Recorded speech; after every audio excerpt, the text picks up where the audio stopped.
질문을 할 테니 여러분은 진지하게 정성을 다해서 답을 하시기 바랍니다. 저한테 답을 예배 시간에, 공시간에 답을 말해달라는 것이 아니라 여러분의 마음속에 여러분이 답을 이 시간에 하셔야 된다는 것입니다. 첫 번째 질문입니다. 만약에 여러분이, 만약입니다. 이런 일은 없습니다. 그러나 만약에 하나님께서 나에게 다시 한번 이 세상에 살 수 있는, 태어나서 다시 한번 살아갈 수 있는 기회를 주신다면 여러분이 그때 꼭 해보고 싶은 것, 꼭 되고 싶은 것이 무엇일까? 두 번째 질문입니다. 하나님께서 나에게 다시 살 수 있는 기회를 주신다면 현재 내 삶 속에서 정말 포기하고 싶은 거, 내려놓고 싶은 거, 그것이 뭔지 생각해 보십시오. 세 번째입니다. 하나님께서 다시 나에게 이 세상을 살 수 있는 그러한 기회를 허락하신다면 다시 태어나도 이것만큼은 내가 꼭 가지고 가겠습니다. 이것만큼은 절대 내가 포기하지 않겠습니다. 꼭 쥐고 나는 끝까지 가겠습니다 하는 그 한 가지를 질문한다면 어떤 것을 선택하시겠습니까? 세 가지 질문을 했습니다. 첫째 질문은 다시 산다 그러면은 무엇을 해보고 싶은가? 1질문은 나의 열정과 그리고 자아 실현의 욕구가 무엇인가를 점검해 보는 거예요. 내 삶의 열정, 자기 실현의 욕구가 무언가를 한번 검토해 보는 거예요. 두 번째 질문, 다시 태어난다 그러면 정말 내가 그것만큼은 같이 하고 싶지 않다. 잡고 있던 거 포기해 놓고 싶다. 정말 그거는 하고 싶지 않다. 그리고 그것은 내가 좀 포기하고 싶다. 그것은 지금 여러분의 삶을 힘들게 하고 여러분을 지치게 하고 삶의 에너지를 뺏어가는 바로 그것을 말하는 거예요. 어쩌면 또한 내가 내가 개선한 부분뿐만 아니라 치유받을 부분들, 치료받을 아픔과 상처 이런 것들을 점검하는 질문입니다. 세 번째 질문으로 말씀드린 것 다시 반복합니다. 내가 다시 산다면은 이것만큼 내가 절대로 포기하지 않겠다. 이것만큼은 절대로 포기하지 않고 내려놓지 않겠다. 현재 여러분의 삶에 그런 보람과 삶의 기쁨을 주는 그것이 무엇인가? 그리고 가장 소중하게 생각하는 것이 무언가를 한번 점검해 보라는 거예요. 어떤 대답을 여러분이 지금 마음속에 하셨습니까? 그런데 저는 이 가정의 달을 맞으면서 여러분에게 이 질문을 던질 때 이 모든 세 가지의 질문을 가정과 연관을 갖고 생각의 끈을 끊지 말고 한번 계속 연결시켜 보라는 거예요. 그러면 여러분의 삶이 새롭게 점검받을 수 있을 거예요. 다른 이야기를 좀 하겠습니다. 예화집에서 읽은 얘기인데 젊은 그 대학 강사가 박사 학위 논문을 쓰기 위해서 사람의 가치관에 대한 주제의 논문을 쓰기 위해서 설문조사를 했답니다. 거리에 나가서 하루 종일 사람들 만나면서 질문한 것인 것입니다. 이 세상에서 가장 가치 있는 것이 무엇입니까? 당신에게서 이 세상에서 가장 가치 있는 것은 무엇입니까? 많은 사람 만날 때 그 많은 사람들이 써준 그 설문지를 조사를 이렇게 정리하니까 믿음이라는 것입니다. 믿음. 그리고 소망이 있어야 되겠습니다. 그리고 사랑이 필요하지요. 그리고 안식이 필요합니다. 그리고 화목함, 평화가 있으면 좋겠습니다. 이 세상에 가장 가치 있는 것이 무엇이라고 생각하십니까? 사업가는 믿음이라는 것을 말했습니다. 제 형님도 이제는 안 하시지만은 사업을 이렇게 하시고 그랬어요. 근데 그 형님이 하신 말씀이 믿을 사람 정말 없더라. 상대방을 이용해 먹으려고 한 것은 아니에요. 소위 말해서 윈윈이라고 말했죠. 너도 좋고 나도 좋기 위해서 이렇게 사업을 제안한 건데, 그래서 계약을 하고 사업을 같이 합니다. 파트너가 됐죠. 그런데 배신한다는 거예요. 처음에는 좋은 거 납품하다가 나중에는 점점 나쁜 거 납품한다는 거예요. 그래서 그걸 끊어버리면 그때부터 원망을 하고 그렇다는 거예요. 그다음부터는 어떤 트라우마 같은 게 있어가지고 교회 장로가 속일 수가 없잖아요. 그러니까는 나중에는 사업에 대한 회의감이 들어가지고 사업을 접은 형님이 계십니다. 사업에 질문할 때 세상 가장 가치 있는 것이 무엇일까요? 믿음이라고 말합니다. 학생들은 소망이 보여야겠죠. 희망이 보여야겠죠. 연인들에게 물어보면은 사랑이 중요합니다. 얘기할 거예요. 그리고 일터에서 지쳐서 집으로 돌아가는 그러한 노동자에게, 근로자에게 물어보면은 쉬고 싶다, 그런 얘기를 들을 것입니다. 전쟁터에서 돌아온 사람은 평화라고 말하겠죠. 이 대학 강사가 하루 종일 그런 작업을 하고서 집으로 돌아왔어요. 그리고 집에 그 초인종을 이렇게 눌렀습니다. 문이 열리면서 제일 먼저 튀어나온 것은 사랑하는 그 어린 딸이 튀어나와서 아빠 품에 안기면서 아빠 지금 오세요. 아빠 품에 이렇게 안겨주는 거예요. 그때 이 교수가 그 아이를 쳐다보면서 눈동자를 보면서 그때 이 아이는 나를 믿는구나. 이 아이에게 나는 기댈 언덕이구나. 믿음이 정말 소중한 거구나. 이어서 그 아들이 와서 아빠 나 시험 잘 봤어요. 이렇게 말을. 그러면서 시험 잘 봤다. 이 말은 나도 이제 희망이 생겼다는 게 아닌가요? 이어서 아내가 나오면서 오늘 수고 많았습니다. 어서 들어오세요. 하고 그의 옷을, 가방을 받아줄 때 그 아내의 그 손길에서 사랑을 느꼈다는 거예요. 어머니가 하는 말이 수고했다. 이제 들어가서 이렇게 샤워하고 밥을 먹어라. 수고 많았다.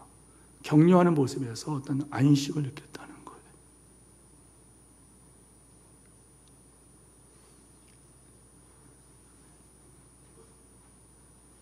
온 가족이 모여서 식사를 합니다. 식사를 하는데 그때 가족을 쳐다보고 그 한 사람 한 사람의 모습을 쳐다보는 이 사람, 거기서 느낀 것이 뭐냐면은 화목이 참 소중한 거였구나. 이 화목함, 화평함, 이 평화로움. 그러면서 떠오르는 것이 뭐냐면 가정이라는 단어예요. 가정. 여러분, 가정에 있어야 할 것이 뭘까요? 믿음이죠, 믿음. 남편은 아내를, 아내는 남편을, 그리고 서로 간의 그 믿음입니다. 그리고 가정에서 소망이 보여야 되죠. 그리고 사랑으로 엮어져야겠죠. 가정은 진정한 안식이 필요한 것이 아닌가요? 제가 그게 울먹했는데 하영주 목사님 늘 그러셨어요. 성도 여러분, 목회자 여러분 안심하십시오. 때는 목회 현장에서 지쳐서 참 고민하고 있는, 세미나를 왔지만은 세미나 현장은 좋아요. 대접받고 세미나 영육의 풍성함을 드려요. 그런데 교회로 돌아가는 그들의 발걸음에서 눈물을 흘리는 목회자들. 그러나 그때 위로받은 말씀이 뭐냐면은 여러분들 힘들고 어려워도 주님께서 원하시는 그 일에 당신들이 쓰임 맞는다면 그것은 당신들 잘하는 겁니다. 안심하세요. 훗날에 상급이 있습니다. 자신이 질병 때문에 그렇게 고생을 하셨죠. 일주일에 2번이나 투석을 하면서 신장이 망가져서 고생을 하신 그 하영재 목사님. 나중에 암으로 세상을 떠나시죠. 그런데 여러분, 그분이 늘 하는 말은 안심하라는 거예요. 안식이 중요하죠. 가정에는 화목함이 없이는 어떻게 여러분 화목 가정이 이루어지겠습니까? 여러분의 가정이 주님의 은혜로 믿음과 소망과 사랑, 그리고 안식에 거쳐, 그리고 여러분의 가정이 화평으로 행복하기를 높으신 주의 이름으로 축원합니다. 그러면은 이런 행복의 가정을 어떻게 우리가 이루어갈 것인가? 가정에 대해서 하나님 말씀을 우리가 이 시간에 잘 듣기를 소원합니다. 하나님께서 이 지구상에 하나님께서 직접 계획하시고 직접 만든 2개의 기관이 있어요. 그 한 개의 기관 우리가 잘 아는 거예요. 또 하나의 기관도 잘 아는 거예요. 하나님께서 계획하시고 친히 계획하시고 하나님이 친히 만드신 이 2개의 이 기관이 있다는 거예요. 이 2개의 기관이 뭘까요? 아니, 이 말은 여러분 2개 외에는 중요하지 않다는 거예요. 2개 외에는 다 여러분 지나갈 것들이에요. 없어질 것들이에요. 썩어질 것들이에요. 이 2개만 중요한 거예요. 왜? 하나님께서 직접 계획하시고 직접 만드셔서 우리에게 허락하시기 때문에 그래요. 얼마 전에 여러분이 잘 아시는 김형석 교수님 계시죠? 연세대학교 철학과 교수님, 그분께서 얼마 전에 서울 동성교회라는 통합적 교회입니다. 그 교회에서 북 콘서트를 하셨어요. 그 주제, 책 내용은 뭐냐면요, 100세를 넘긴 사람이 본 신앙, 그런 주제예요. 수많은 사람이 와서 그 강연을 들었어요. 그때 그 주제의 내용이 뭔지 아십니까? 나이를 먹고 보니까 다 지나가는 것들이었더라. 나이를 먹고 보니까 다 헛된 것들이었더라. 중요하다고 붙든 것이 나중에 보니까 중요하지 않은 거였어요. 그것이 그렇게 소중했다고 생각한 거지, 그것이 보니까 소중한 것이 아니었어요. 결국에 이분은 거기에서 믿음에 대한 고백을 했습니다. 하나님께서 만드신, 직접 계획하신 만드신 2개는 뭐냐면 가정입니다. 그리고 교회입니다. 가정과 교회만 남습니다. 천국이 어떤 것인가요? 너희는 하나님의 권속이라, 하나님의 가족이라, 이렇게 말씀했어요. 천국은 바로 예수 가족들이 모이는 곳입니다. 교회는 뭡니까? 믿는 사람들의 모임입니다. 천국은 믿는 사람들의 모임, 그곳에서 사랑받아서 하나님을 찬양하는 공동체, 그것이 바로 천국이 아닙니까? 그것 외에는 다 지나가는 것들입니다. 고운 것도 아름다운 것도 다 거짓되고 헛되다 그랬어요. 여러분의 가정과 교회가 연결되어 있는데요, 예를 들어서 가정이 온전하지 않으면 신앙생활 참 하기 힘듭니다. 가정이 온전하면, 여러분 건강하면 신앙생활 하기가 참 좋습니다. 예를 들어서요, 여러분들 가정에 문제가 있으면 예배 드리는 것이 여러분 기쁨이 없습니다. 문제가 있으면 기도가 잘 안 됩니다. 어려운 게 아니에요. 이 시간에 여러분 남편이 이 자리에 안 나왔어요. 여러분 좀 편하지 않을 거예요. 여러분이 가정에 문제가 있어요. 서로 부부가 서로, 또 자녀와 부모 사이에 안 좋아요. 여러분 거기에 기쁨이 없고요, 기도가 막혀버립니다. 그래서 베드로 사도는 이와 같이 충고합니다. 남편들아, 이와 같이 지식을 따라 너희 아내와 동거하고 그는 더 연약한 그릇이요 생명의 은혜를 함께 이어받을 자라 귀히 여기라. 이는 너희 기도가 막히지 아니하려 함이라. 부부 사이 안 좋으면 기도가 막힌다는 거예요. 아내를 사랑하지 않으면 기도가 막힌다는 거예요. 좀 더 이거를 광의적, 넓게 해석하면 뭐냐면은, 여러분 가정이 온전하지 않으면 기도가 막혀버린다는 거예요. 가정생활에 문제가 없어야 기도가 막히지 않는다는 거예요. 결국 영적 생활의 그 출발점, 그것은 가정이라는 거예요. 제가 오래된 일입니다. 미국 플러신학교에서 공부할 때 목회 상담학에 대해서 3학기를 공부할 때, 그때 지도 교수님이 잭 불스윅 교수, 주지 불스윅 교수, 이 2분이었습니다. 이분은 부부인데 이분이 크리스찬 가정이라고 하는 이런 과목을 강의하실 때 수업을 했습니다. 그때 이분들이 수업을 할 때 여러분이 책은 나와 있습니다. 크리스찬 가정이라고 번역되어 있어요. 그런데 이 책 내용에서 이 교수들께서 그때 강조한 게 뭐냐면 이 세상의 가정의 형태에 대해서 말씀하시는데 이 세상 가정의 형태는 세 가지가 있다고 합니다. 먼저 독재형 가정이 있습니다. 그 누가 주인 노릇을 하냐 이거예요. 그 누가 가정의 실질적인 이 주도권을 쥐고 있느냐. 이런 측면에서 볼 때에 독재형 이런 가정에는 주로 남성의 권위가 가정을 이끌어갑니다. 전통적인 가정 형태입니다. 여러분의 가정은 여기에 속하지 않나 보십시오. 아버지가 가정의 주인입니다. 아버지가 가정의 주인 노릇을 한다는 거예요. 그래서 이건 제가 그냥 써놓은 말인데 아버지가 하라면 하는 거지 무슨 님의 잔소리가 그렇게 많아. 또 우리나라에서 우리가 자주 듣던 말들이에요. 요즘은 그러면 안 듣죠. 옛날엔 듣던 말들이에요. 집 안에 여자의 목소리가 담을 넘으면 그 집안은 망한다는 거예요. 그런 말 들어보셨을 거예요. 집안 구석에 여자의 목소리가 담을 넘으면 그 집은 소망이 없다. 이런 집의 형태는요. 독재형. 이런 가정은 여러분 굉장히 경직되어 있습니다. 서로 긴장하고 있는 거예요. 일방통행이에요. 군대식이에요. 대화가 없어요. 고작 대화라 해봤자 꼭 필요한 대화. 남편이 직장에서 퇴근할 때 경상도 사람이 그런다 그러죠. 아는. 그리고 나서 밥 묵자. 자자.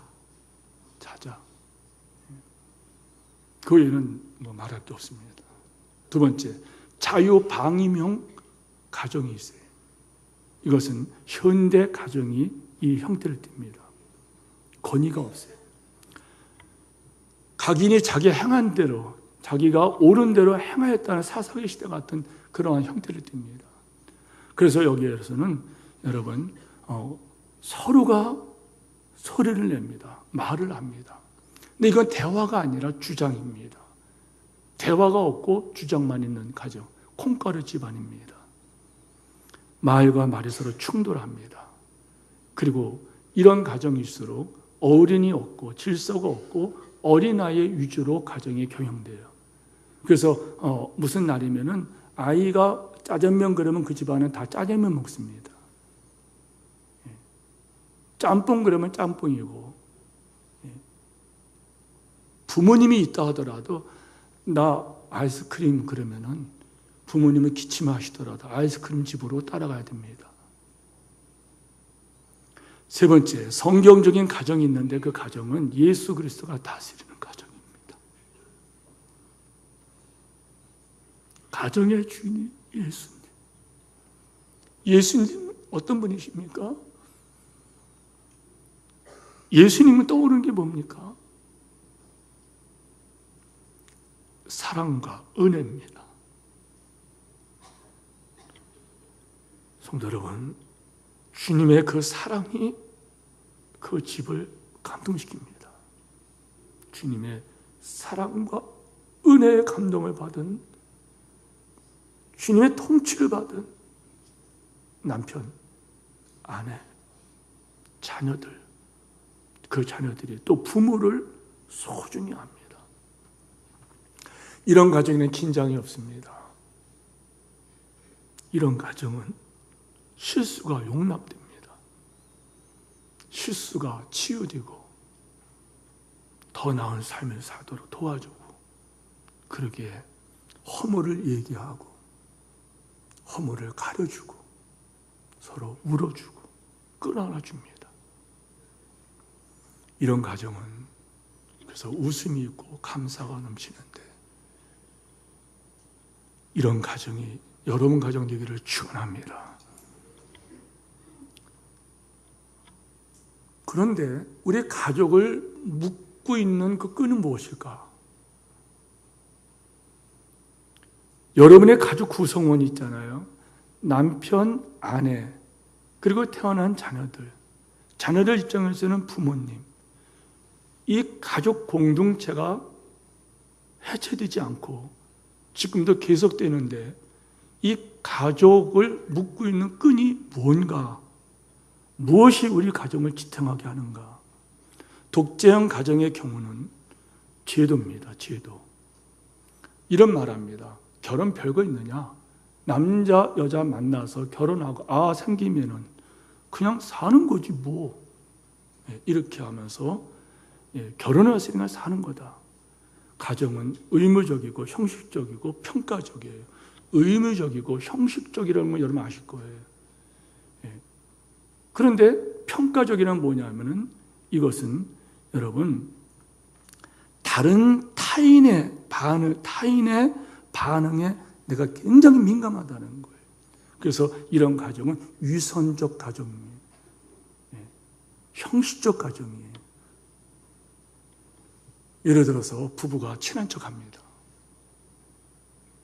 그리고 어떤 상황에서 아주 화목한 것을 위장합니다. 그리고 결혼했으니까 살아야 된다 하는 제도로 묶여 있습니다. 반면에 자유방임형 가정, 이 가정은 뭘로 묶어지느냐? 서로의 필요에 의해서 묶여져 있다는 거예요. 나는 당신이 필요하기 때문에 난 사랑한다. 여러분, I love you because I need you. 뭔지 아시겠습니까? 나는 너를 사랑한다는 거예요. 나는 너를 사랑한다. 이유가 있다는 거예요. 이유. 그것은 네가 필요하기 때문이라는 거예요. 서로의 필요에 의해서 묶여져 있습니다. 저는 이것을 이렇게 말합니다. 이용에 처먹으려고 결혼한 가정. 그 말이 듣기 싫어서 저 말을 바꿨어요. 난 당신을 사랑한다. 왜? 이유가 있다. Because I need you. 나는 네가 필요하다. 우리 교회에 있다 나간 교역자 한 사람, 또 제 친구 이야기를 좀 할게요. 공통점은 부인이 의사라는 거예요. 그런데 제 친구가 그런 말을 해요. 그 친구는 참고적으로 말씀드리면 지금 목회 못합니다. 가서 교회만 가면은 견디지 못해요. 왜 그럴까요? 나 이거 안 해도 먹고 산다는 거예요. 나 돈 있다는 거예요. 한 1년 연봉이 2억이라 말합니다. 그래서 나 목회 안 해도 됩니다. 이렇게 말한 사람. 아내를 사랑합니다. I love you because I need you. 네가 필요하기 때문에. 오늘 현대 가정의 모습이 이런 모습이에요. 이런 가정의 형태는 굉장히 이기적입니다. 자기 필요에 의하여 아내를 사랑하고 자기 필요에 의해서 남편을 사랑합니다. 그런데 자기 필요가 채워지지 않는다면 자기 필요를 채워줄 수 있는 어떤 그런 능력이 소멸되어 버리면 없다면 그때부터는 이혼을 결심합니다. 이거는 한 가정도 마찬가지고 목장 가정도 마찬가지. 우리 교회 목장들 보십시오. 서로 필요에 의해서 엮어졌는데 이제는 필요를 채워줄 수가 없어요. 그냥 해체하자. 이거는 교회도 마찬가지. 교회 공동체, 목장 연합창이 이 교회 가정도 마찬가지. 필요 때문에 왔는데 필요를 채울 수가 없어요. 그러면 나가겠다. 이렇게 간다는 거예요. 여러분에게 질문합니다. 여러분은 왜 결혼하셨습니까? 그리고 지금 여러분의 가정이 지금 묶어져 있는 것은 여러분 무엇 때문에 묶어져 있습니까? 독재형으로 이혼을 요구하다가 어디 터질까 봐 여러분들 그냥 사는 것입니까? 아니면 이혼을 꿈꾸고 있습니까? 아니면은 성경적 이 가정을 이루기 때문에 무엇이 우리 가정을 지금 묶고 있느냐? 무엇이 우리 가정을 지탱하고 있는가? 성경적 가정은 하나님 말씀을 믿음으로 하나님의 뜻을 이루어 드리기 위하여 서로 묶여 있습니다. 가족이 서로 쳐다볼 때 이 남편은 아내가 남편을 쳐다볼 때 이 남편은 하나님의 영광을 드러낼 존귀한 주님의 성직자다. 아내를 볼 때 이 아내는 내가 사랑해서 이 아내로 하여금 하나님을 높이 찬양할 그런 존귀한 성직자다. 자녀는 내 것이 아니고 하나님의 거룩한 영광의 사역자요 내게 맡겨준 하나님의 것이다. 부모는 내가 공경해 드려서 하나님의 뜻이 드러나야 될 내게 허락하신 부모님이다. 모든 가족이 하나님의 인도하심 속에서 주님께서 허락받은 사람이라는 이유 때문에 소중하다는 거예요.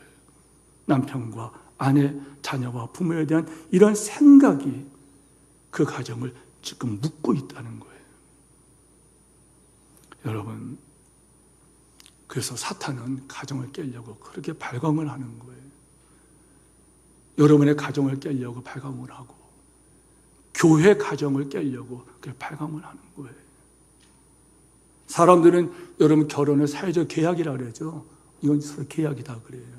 요즘은 또 그러면서 또 뭐 쓴다 그러죠. 이렇게 여러분 써봤자 그거 법에서 그 재판할 때 아무 소용 없답니다. 하루에 한 번씩 뭐 해주고 일주일에 뭐 해주고 그거 안 되면 뭐 한다. 그 쓸데없는 것입니다. 사람들은 사회적 계약에 기초한다고 말합니다. 그러나 우리 성도들은 하나님의 언약에 기초하여 가정이 만들어졌음을 아멘 하시기 바랍니다. 하나님의 언약 앞에서 말씀드린 것처럼 주께서 인도하셨다는 거예요. 주께서 이 자매를, 주께서 이 형제를 인도하셨다는 거예요. 주께서 만나게 하셨다는 거예요. 상궁하다가 엉뚱한 질문을 갑자기 했다 당황하게 만들 때가 있어요. 아무개 집사님, 왜 이혼 안 하셨어요? 네? 왜 이혼이요? 네. 그분에게 충격을 주고 싶어서 일부러 그렇게 여쭤봐요. 당신은 왜 이혼 안 하셨냐는 거예요. 이혼을 왜 해요? 그래요. 그때 듣고 싶은 대답은 바로 이것입니다. 하나님께서 이혼하면 안 된다고 말씀했기 때문에 그렇습니다. 이거예요. 결혼하면 이제는 둘이 아니요 하나니라. 이 계약 때문에 그렇습니다. 이 하나님의 약속을 이루어 드려야 되기 때문에 그렇습니다. 그런데 실제로 보십시오. 믿는 사람도 이혼하고 우리 교인 가운데도 이혼한 분이 여러분 또 있지 않습니까? 성도 여러분, 성경적 가족은 뭐냐? 가족 한 사람 한 사람이 소중한 하나님의 사람이라는 거예요. 제가 우리 주부 1번을 보면은요, 늘 말한 게 있죠. 땅에는 성도들은 존귀한 자들이니 나의 모든 즐거움이 그들에게 있도다. 여러분들은 땅에는 성도들은 존귀한 분들이 아멘 하십시다. 그리고 여러분은 하나님 내 모든 즐거움은 바로 너희라는 거예요.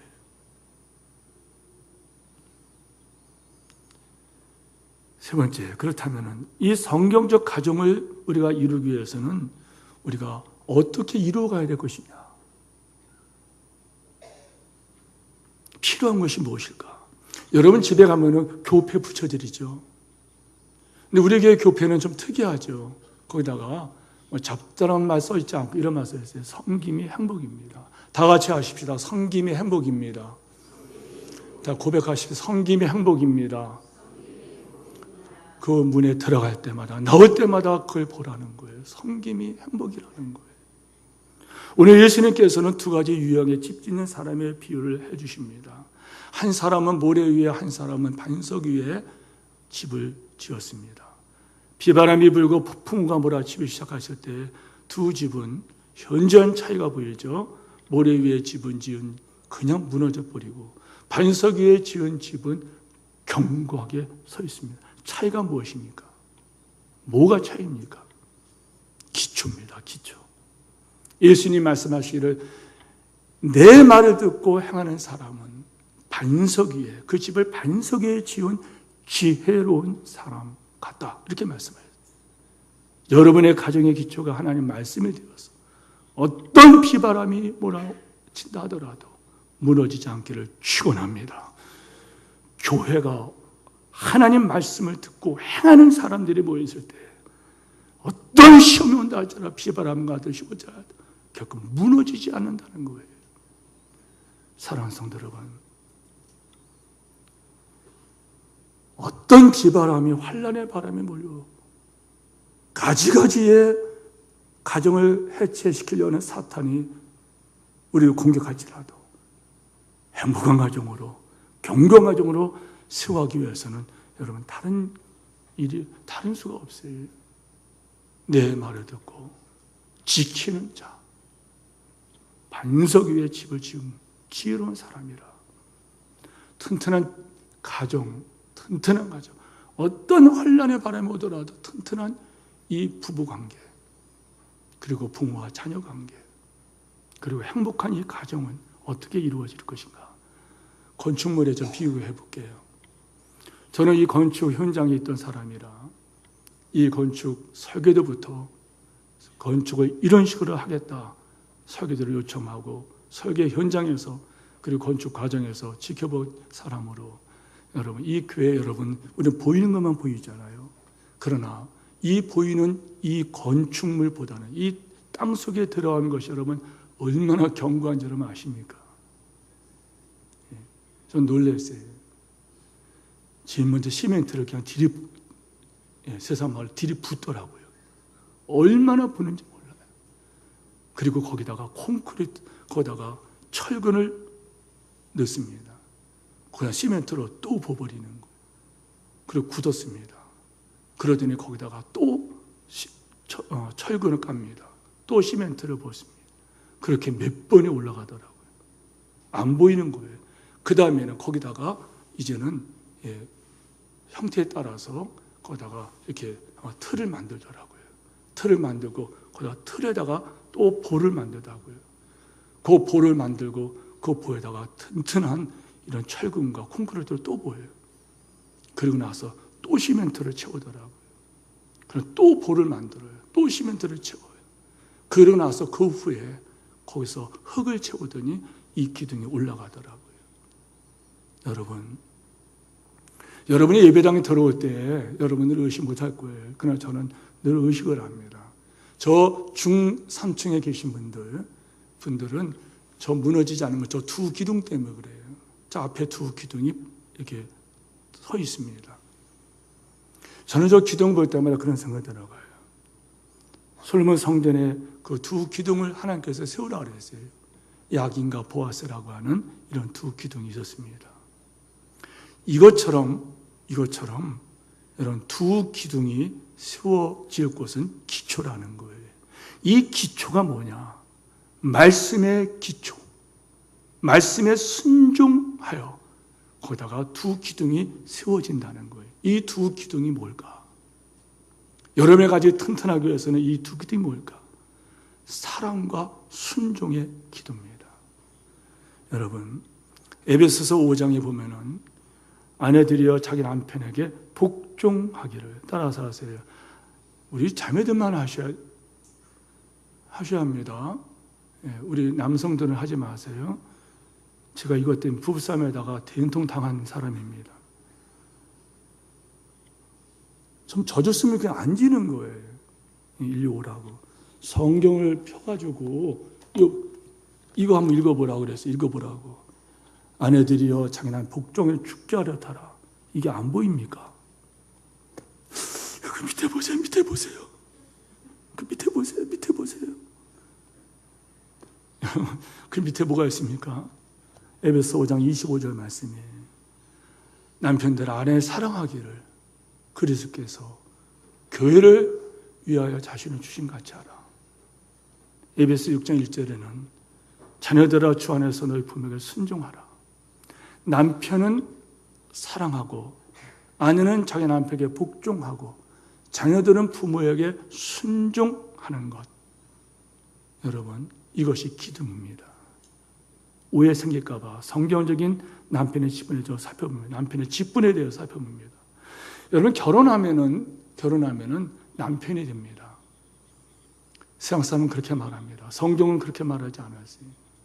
성경은 여러분, 결혼하면은 남편이 된다 이게 아니라 성경에서 말하는 이 남편이라는 것은 여러분, 아내를 사랑할 때 그 사람은 비로소 남편이라는 이름을, 그 존귀한 이름을 가질 수 있는 거예요.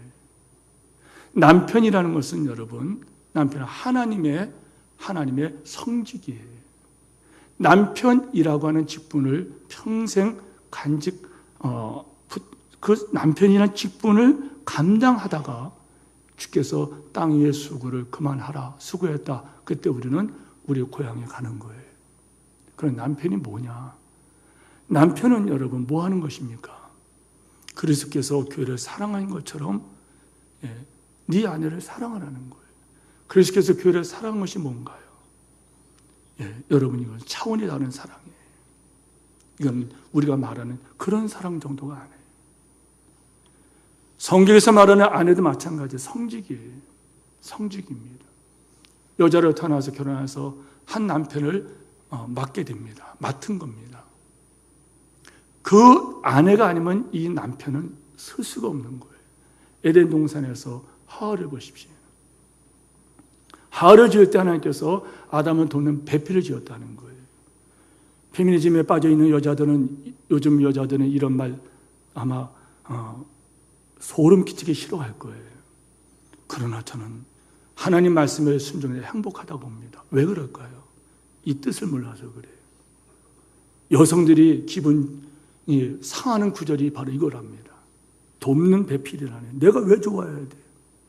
그러나 여러분, 그렇지 않아요. 이 말씀은 우리 여성들에게 자부심과 그리고 여성들을 한없이 높여주는 그런 말씀이에요. 자, 보세요. 하나님께서 모든 만물을 지을 때마다 보시기에 좋았더라, 보시기에 좋았더라, 보시기에 좋았더라, 보시기에 좋았더라. 창조함을 받을 그 피조물을 볼 때마다 보시기에 좋았더라. 당신이 창조하시고 보시기에 좋았더라. 그런데 하나님께서 보시기에 좋았더라 계속 하시다가 하나님께서는 좋지 못하다 이렇게 말씀 적이 있어요. 어디죠? 어디죠? 사람이 독처하는 것이, 사람이 혼자 사는 것이 좋지 못하다. 창세기 2장 18절 말씀이에요. 좋지 못하다. 아담이 아무리 동물들과 그리고 산천초목을 보면서 좋아하고 한데 뭔가 부족하고, 좀 표현이 이상하지만 좀 띨띨해. 사람이 보니까 뭔가 좀 칠칠맞은 것 같아요. 하나님 보시기에 아담이 똘똘하고 막 그랬으면 여자 안 만들었을 거예요. 그런데 뭔가 부족하고 뭔가 칠칠맞고 뭔가 아름답지 못하고 뭔가 좀 부족해. 어쨌든 하나님께서 좋지 못하다. 그래서 돕는 배필을 작정하시고 하와를 주신 거예요. 다시 말하면 아담은 하와의 도움이 아니면은 살아보지 못한다는 거예요. 하나님께서 보시죠. 좋지 못하다. 여러분 따라서 하세요. 돕는다. 왜 긴장하시면 크게 돕는다. 돕는다는 것은 이건 하나님의 표현이에요. 하나님께서는 우리를 도우시는 분이라고 했어요. 그런데 감히 인간 여자가 하나님의 수준까지 높여요. 하나님께서 네가 돕지 않으면 저 피조물이 좋지 않더라. 돕는 배필을 만들었다는 것은 우리 여성들을 높여주는 거예요. 네가 아니면은 남자들은 형편없는 존재라는 거예요. 우리 남자들 이것 좀 알아야 돼요. 마침 사부 예배 때 우리 집사람이 와서 다행인데 이 남자들 이거 알아야 돼요.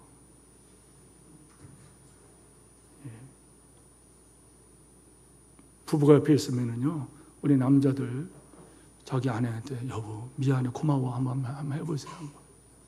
하세요. 좀 하겠습니까? 그런데 남성에게 주신 이 명령이 어떤 성격인가를 좀 더 볼게요. 제가 남성이라 그런지 모르지만 남자라는지 모르지만 남자들 정신 차려야 될 것 같아요. 저를 포함해서. 여기서 여러분 이상적인 남성의 상, 남편의 상은 뭐냐? 그것은 여러분 이걸 해야 돼요. 그리스도께서 교회를 사랑하여 자신을 주신 것 같다. 이 사랑으로 사랑하라. 주님께서 주신 사랑이 어떤 사랑이에요? 주님께서 우리를 구원하고 교회를 만들기 위해서, 믿는 자를 만들기 위해 주께서 하신 게 뭐예요? 십자가 사랑이에요. 십자가가 뭐예요? 희생이에요. 희생. 희생이 뭐예요? 대가 지불이에요. 대가 지불이 없는, 희생이 없는 사랑은 그건 가짜입니다. 그거는 여자를 이용해 처먹으려고 데리고 사는 거예요.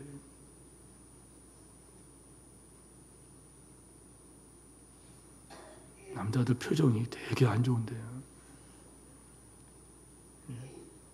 더 이걸로 끝나지 않은 남자들은 그런데 에베소 5장 23절에 보면은요, 남편이 아내의 머리됨이 이 말하니까 남자들은요 뜨뜻모르면서 내가 네 머리야 이 사람아 이렇게 말해요. 머리됨이 이 말이 여러분 헤드쉽이라는 말이죠. 뭔가요? 지도력이에요. 지도력.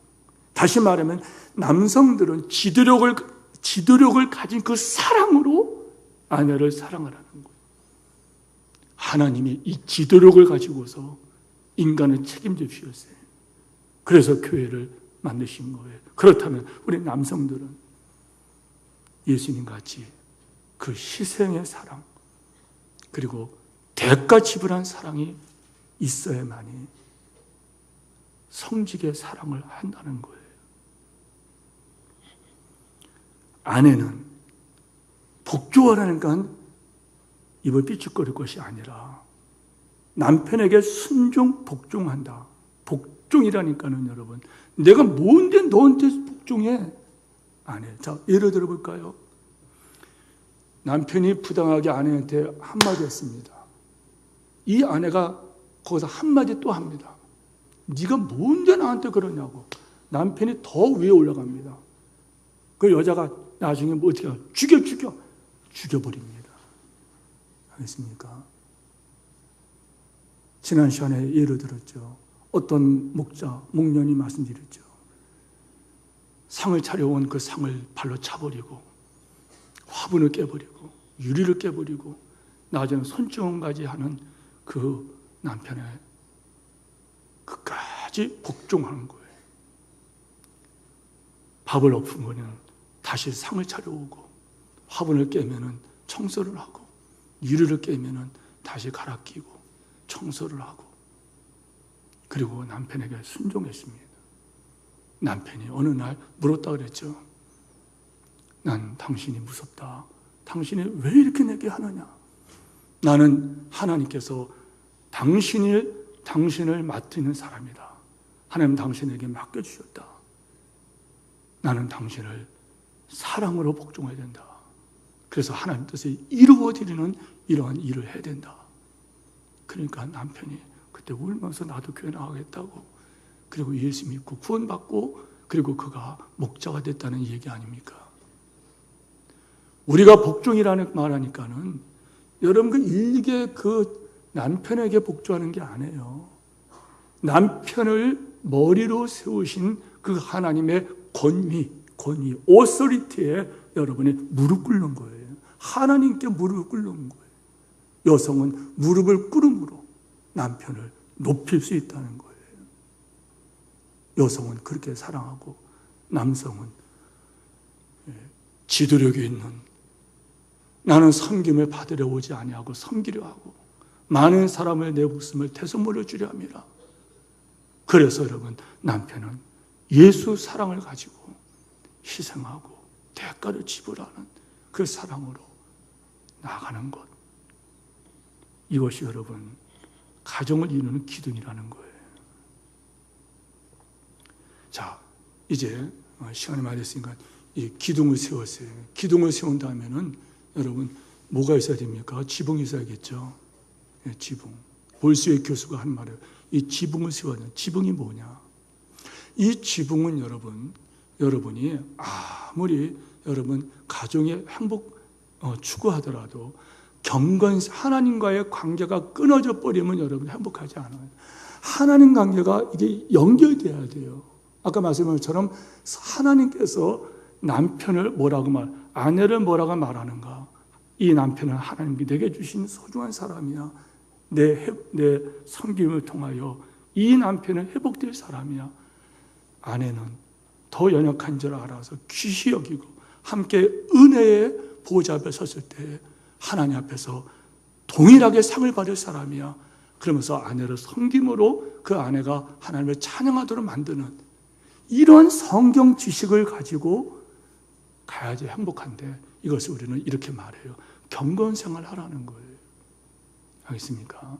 가정에서는 여러분이 가정 예배를 드리고 남편은 아내는 남편을 위해서 기도해 줘야 된다는 거예요. 자, 그렇게 하면 여러분의 가정 비바람을 맞을 수 있어요. 그리고 여러분 집을 지어놓고 나서는 창문을 내야 되지 않습니까? 그 창문이 뭘까? 여러분, 이 창문은 다른 것이 아니라 따라서 하세요. 여러분, 따라서 하시기 바랍니다. 이게 뭘까? 한번 따라서 하세요.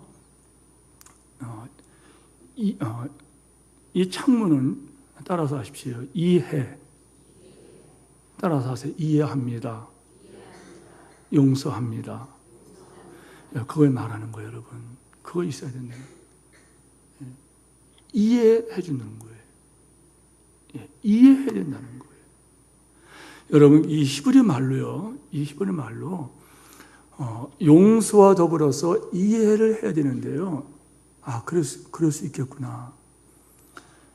히브리 말로 이해라는 단어는 상대방의 자리에 선다 이거예요. 상대방의 자리에 서본다. 영어 단어가 히브리어, 헬라 말에서 이렇게 나올 거고 그러지 않습니까? 근데 영어 단어 understand 이 말이 여러분 무슨 말이에요? under 밑이죠. stand 무엇 아래 서본다는 거 아닙니까? 입장 바꿔서 생각한다는 거예요. 그러면 여러분 미워할 거 없어요. 마지막에는 여러분 문을 만들죠. 문을 만들 때 모든 사람이 부러워하고 모든 사람이 여러분의 가정을 부러워할 때 그 문이 뭐냐? 이렇게 말해요. 따라서 하세요. 예수님 때문에 이렇게 합니다.